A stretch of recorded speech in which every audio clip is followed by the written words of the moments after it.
بين الرجاء والخوف قلبي طائر ومن Assalamu alaikum warahmatullahi wabarakatuh, and welcome back to my channel. So today is a little different style video. It's not really talking about my journey or anything related to Islam per se. This video is a part of a cultural series that I'm doing to talk more about my culture, which then is going to connect to Islam in my culture. I know that may not make sense for some of you right now, but once you follow along and learn in these videos, you will see at the end of the series what I'm talking about. So hopefully you like it and so forth. So on today's video, I'm going to be doing the ethnicity tag, revealing my African ancestry results and my ancestry results. They recently got updated. I did record this video before, but the audio and my camera was tilted, and I'm over here on the screen looking like this, and I was like, you know what? I can't put that out with you guys having to look at me like this. So we are here and we're gonna get through this again for the second time.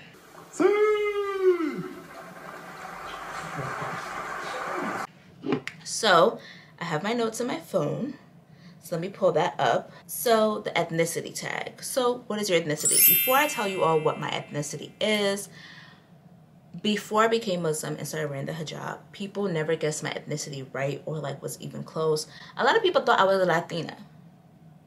Now, do I look Latina to y'all? Because I would get, maybe because I did have like Hispanic friends or something like that. I don't know, and I listened to, like I would listen to Hispanic music. So I don't know if that like did anything. But I would mostly get Dominican, and in high school, not high school, college, I did get Panamanian a few times. And nobody else would guess anywhere close to where my family's from, not even bordering countries. Now, since I put on the hijab, people have thought I was from Somalia, Sudan, and Guinea. Those are like the regions that I get the most. Like Guinea, West Africa is the one I get the most, and Somali. And I don't think I look Somali. Do I look Somali to y'all? Because I don't think so, but I did get that a lot. But nobody knows where, like, I guess where I'm from. Most people don't even know where the country my parents are from is located, because we're a small island in the Caribbean. My parents are from Grenada, which is a small little dot. It's right between St. Vincent and the Grenadines and Trinidad, and up a little bit to the east is Barbados. So that is where my family comes from. Now, within my family, I do have a kind of like diverse family, I would say. So on my dad's side, his father is of Indian descent, and then his mom's side, she did tell me that there is like Afro-Bayesian and Polish on her side. And on my mom's side, she has family. Her father was born in Trinidad. So a fun fact about Grenada is that if you're Grenadian, you have family in Trinidad, and if you're Trinidad, you have family in Grenada. All our years cousins. So that's a little fact about there. So I do have family there. And also, which is a fun fact too, being that we're really close to Venezuela, I do have family members that worked in Venezuela. And I know like some family friends from Grenada who were born in Venezuela, but then raised in Grenada or Trinidad. So that's all the mix up that's going on there. That is our culture and so forth. So that is my ethnicity. My ethnicity is Grenadian. Even though my parents are from, like, have ancestry everywhere, I just say I'm Grenadian. I don't got time to explain all of that. But sometimes I do have to explain it because people see my last name and they're like, what is the ethnicity of your last name? And then I have to, like, explain it. But because my last name is very unusual. So when is the last time you visited your country? The last time I went to Grenada was in 2016, which is so sad. But I was supposed to go in 2020, and we all know that we were on lockdown. We couldn't go anywhere. So I stayed my behind home. Now, inshallah, I will be going next year for a family reunion. Make dua that I can go. All right. But I'm so excited. It'll be my first time going to Grenada as a Muslim. So I know that'll be an interesting experience for me, because all the times I've went, I have been non-Muslim. So I did have the privilege of visiting Grenada 9 times throughout my childhood and adulthood. So I am well versed in Grenada and Grenadian culture. I have never, Grenada's 3 islands. It's Grenada, Carriacou, and Petit Martinique. and I only been to Grenada. I really, really, really want to go to Carriacou and spend a day and explore and stuff like that, and then head back. So hopefully I will do that when I go the next time. The next question is, what part of the country are your parents from? So my parents are from two different parts. So my mom is from the countryside. She comes from Sates area. And my dad is from the town, which is, we call it town like it's a capital. So my mom is a country girl and my dad's a city boy. So that is where my family is from. So when I go to Grenada and when I visit, I get to experience the country life and the town life, which is beneficial because I have some friends who only stay in town and then some friends who only stay in the country and they haven't experienced both of it. So I feel like it's cool that I have parents from different areas where I can experience both. Now, the next question is, can you speak the language of your country? So in Grenada, they speak English, but they do have some Creole words. Like Creole is dying out. The language is almost extinct from Grenada. There's just a few speakers of the language, which is so sad. I would love to see them try to bring back the language. I think they are trying to bring back the language into school so people can know them, because that's a part of our history. And with language, history dies. So I don't want to see that. So I do know a few words that I would say, because I also didn't know like these words in English because my mom never taught me like the equivalent to English. So I would go to school and be saying these words and nobody knew what I was talking about. For example, the calf muscle on the back of your leg, we call that kokopwe. I was in school and this kid told me, Britt, you have something on your calf. And I'm looking at him like, what is he talking about? Calf. And when I thought of calf, I thought about cow, like the baby cow, like a calf. I don't know what he's talking about. So I was like, I don't have a baby cow. But like, I don't know what you're talking about. And he's like, what are you talking about? And he was like, he pointed, I had something like on my calf muscle. And I was like, oh, my kokopwe. He was like, what are you talking about? And I just realized then that I speak a different type of language back home. And another thing that's interesting, our English is very much different from the English that we speak here in America, which I have to remind people that when people come from English-speaking countries, it doesn't mean that they can understand you. There's different dialects. Like, for example, I can go and ask my grandma, hey, grandma, do you want a cookie? Her response, how? Now, for some of you, you may be very confused. What that translates into basically is, how dare you ask me, you know I want one. So like, grandma, you want a cookie? How? And then next you know, you give her the cookie because she want that. That is a whole different style of English. So I grew up speaking like that way, which was like kind of confusing to people and stuff like that. But that is basically it. Another word, my favorite Creole word to use is bonjour, which means, oh God, let me drop something. Bonjour, bonjour, bonjour, bonjour. Another word that we use is kakaje when you have crust in your eye. Hopefully I have no kakaje in my eye during this video. But that is like a few of them. And then I do know more, but you may see some more of the information in part of one of these cultural series videos. Next question. Name an ethnic food of your culture that you love the most. So I'm a foodie, as if you can't tell. But I can't just pick one. Like, I love when I go to Grenada and I like when you go on the beach or in somebody's backyard and they make an oil down outside on like with wood. Like oil down, that's our national dish. It tastes better when it's on the beach or somebody's made it outside with like a wood fire. That is what I look for. Another thing is I love to get me a lambi roti. Now for some of you who are like, what is a roti? So like, what do you mean roti? What is that? What is that? What is lambi? Da da da. So lambi is a thing that lives in a conch shell, so they call it conch. Growing up, I thought lambi was lamb until I saw what it was like in the fisher market. And I was like, I'm not eating that ever again. And guess what? I still eat it. So roti is a flatbread. It's called dopuri. And it has like, it's made with split peas. And then it comes out into a circle like a flatbread. And then you add like curry, lambi, chicken, whatever. You could add curry potatoes, and you could add pumpkin. You could add anything you want. You put tamarind sauce, pepper sauce, and you wrap it up, and it's like a burrito. And then that's what makes it a roti, that whole process. So that is one of my favorite things to get. All right, next question. Name a household item that represents your culture. So one thing, I'm like getting it, that's why I'm over here. One thing that people don't know is that Grenada is the Isle of Spice. So one of my favorite places to get spices from is the Belmont Estate, which is in the same area of where my mom is from, in Grenada. So this is a spice box that we got not so long ago. We have other spices, and other like teas and bush, that's what we call it, like different things. I don't even like bay leaf and stuff like that. We have all those, but those are downstairs. It's in a big bag. I was not bringing that up. I said, let me bring the little nice pretty box. So in here, I took out the cinnamon and mace because we no longer use that.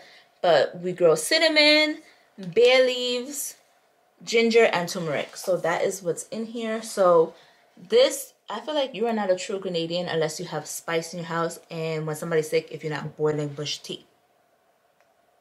Because if you're Grenadian and you have none of these spices, what are you doing? So that is basically that thing, a household item that represents my culture, is having spice. Like, I know some people are like, well, how come you didn't say rum? Well, since I became Muslim, I no longer drink and stuff like that. And even for the people who do not drink based on their personal beliefs or whatever in Grenada, they're still going to have spice.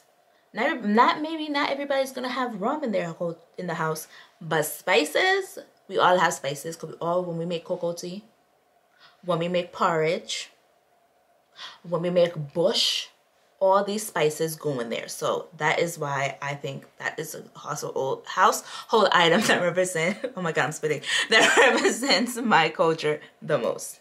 And name a song that reminds you of your country. So I would not play any of it because I know some Muslims are really strict about not listening to music, and I don't want to corrupt y'all. So the song that reminds me of the culture is Baby Killer, who is now Mr. Killer, which is like the names of some of the artists. It's so funny. The song that I loved the most is That's a little bit, that's all you get. The reason why that song I like the most is because I remember when I went to Grenada when I was 10 during that time, and that song was very popular. And during that time I was in Grenada, I started to really understand my culture and value my culture. So it kind of was like a nostalgia for me of realizing that this is where my parents are from, this is my culture, this is how they grew up, this is what makes me who I am because my parents come from there, and da da da da. So that song is just like, remember the time of me realizing the culture and me falling in love with being a Grenadian and having parents who instilled the culture within me. So there you go. Now, let's go on to African ancestry. So African ancestry is different from like Ancestry.com. African ancestry looks at your maternal line and traces it back to Africa. So it's a little limited in that aspect because like it can't find all your lineage that trace back to Africa, but certain people's maternal line has different countries like in theirs and different ethnic groups. So Ancestry.com basically tells you what country your ancestors come from, but it doesn't really tell you the ethnic groups within that country. Like for example, if you're Nigerian, it doesn't tell you if you're Yoruba, Igbo, Ibobo, or anything like that, Hausa or Fulani. It just says you're Nigerian. And Nigeria, I think, has over 200 and something plus different ethnic groups within Nigeria. So if you go there, granted, you will have a beautiful experience, but it'll be nice to find what ethnic group you're from. So African ancestry does that. And because it's more of a tracing your DNA back, it is more expensive. I'm not going to lie. I will let you look at the price yourself. But if you really want to find out that information, it'll be beneficial. So I did mine, and it says I shared maternal genetic ancestry with the Bamileke people of Cameroon. So your girl is Cameroonian, which is so cool because being Cameroonian is so cool because I looked at the Bamileke people and I literally seen my family within their faces. I'm like, y'all, we really look Bamileke. And I learned a little bit about their culture and stuff like that. And it was really nice to see like the connection between the two and stuff like that. And then meeting other people who are from Cameroon. And then they're like, oh yeah, you do look Bamileke. And then like they're telling you about the Bamileke people and what they're known for and stuff like that. A lot of people told me that they're known for their business mindset. And when I tell you my family is always trying to sell something. Like one of my uncles, he always trying to hustle and do something. I'm like, his Bamileke genes is present. So that is that. So a lot of people got like more than one of like African ancestry results of different ethnic groups. I only have one. So all my family is from the Bamileke people, I guess, what they can find. So, and I did this ancestry back in 2018. So that is how long ago I did it. I don't know if they like updated, because Ancestry.com, they update their DNA analysis. I don't know if like if they're gonna give me like a new paper, if they find out that my DNA matches to some other group based on technology, don't know. But that is that. Now let's go on to my ancestry results. So with Ancestry.com, that candle was sounding crazy. With Ancestry Results, they update your DNA every year because they get more wider DNA bases. So they give you a more precise analysis of where you come from. So let's go and look at that to know where my ancestors come from. And the changes from the last update that they did last year compared to this year. So as of right now, I am 30% Nigerian. And before I was 33%, so my Nigerian went down by 3%, but I'm still Nigerian. So there we go. Then the next percentage I have is Ivory Coast. So before I go there, when you click on Nigeria on Ancestry, so it'd be like Nigeria, and it says Central African Republic. Then it also can be found in Benin, Equatorial Guinea, Gabon, Gambia, Liberia, Niger, Sierra Leone. But they primarily focus on Nigeria. But there could be possibilities that the match that you have, your DNA sequence, can match the people of this region too. Which is not surprising because a lot of the same ethnic groups are in different countries throughout Africa. So it could be that I am from one ethnic group that is found in multiple countries throughout the west of Africa. Then I am 20% Ivory Coast and Ghana. And when you click on it, it mostly says primarily located in Ghana, but it could be Benin, Burkina Faso, Ivory Coast, Liberia, Nigeria, Sierra Leone, and Togo. And before, with my Ivory Coast and Ghana, I was 10%, so I increased by 10%. Next is Southern India, and it doesn't really like have any region, it just says Southern India. I'm 14%. And before I was 15%, so that went down by 1.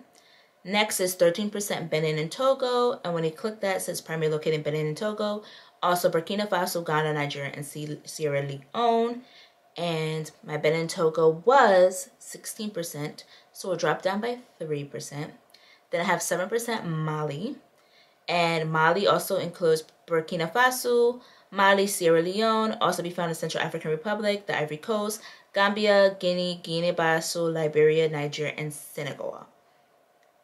And my Mali before was 8%, and now it's 7%, so it went down by 1. Then Cameroon, Congo, and the Western Bantu peoples is 7%. It used to be 12%, so it went down. So this one is a lot. I hope that they can narrow it down because these countries is basically like the whole of Africa. So primarily located in Angola, Cameroon, Democratic Republic of the Congo, Equatorial Guinea, Gabon, Namibia, Republic of the Congo, Zambia. Also found in Botswana, Burundi, Central African Republic, Kenya, Madagascar, Malawi, Mozambique, Rwanda, the Seychelles, Tanzania, Uganda, and Zimbabwe. That's a lot. So I could be from any of those countries, basically. Then I have 3% Northern India. And before I had 2%, so my Northern India increased. Then this is interesting because I am 30% Nigerian. Then it says I'm 2% Nigerian East Central, which is strange because when I like zoom in on Nigeria, it has like this orange part mapped, and it has like the name of some cities, I guess, in the area. But that I am 2%, and I didn't have that on my last ancestry results. I guess that's something new. Then I'm 2% England and Northwestern Europe, and before I was 1%, so that increased. And it says primarily located in the Channel Islands in England, but it can also be found in Belgium, France, Germany, the Isle of Man, Luxembourg, the Netherlands, Switzerland, and Wales. Then I'm 1% Senegal, Before, that was 1%, so that stayed the same. And Senegal is primarily located in the Gambia, Guinea, Guinea-Bissau, Senegal. Also can be found in Cape Verde, the Ivory Coast, Mali, Mauritania, Nigeria, and Sierra Leone. Then lastly, I am 1% Portugal. I was 1% last time. It says primarily located in Portugal, but also found in Spain. So that's what all my DNA is mixed up to be. That's what makes me Brittany. So I hope you enjoyed this video. I hope that it makes you want to look into your lineage and find out where you're from, because it could be cool. Even if you're like, know your family goes back to like Africa or like a part of Asia and something like that, you will be surprised what you can find. Because I've been watching some people's ancestry results, and some people have been shocked that they like families only from like one country, and then they have like a high percentage of ethnicity from a different region, and they're just like, what? And it's so cool. So I think you should do that. Again, this is part of a culture series that's then gonna lead into something related to Islam. So stay on the journey and see what I'm up to and stuff like that. So thank you for watching. Assalamu alaikum rahmatullahi wabarakatuh. Bye. بين الرجاء والخوف قلبي طائر ومن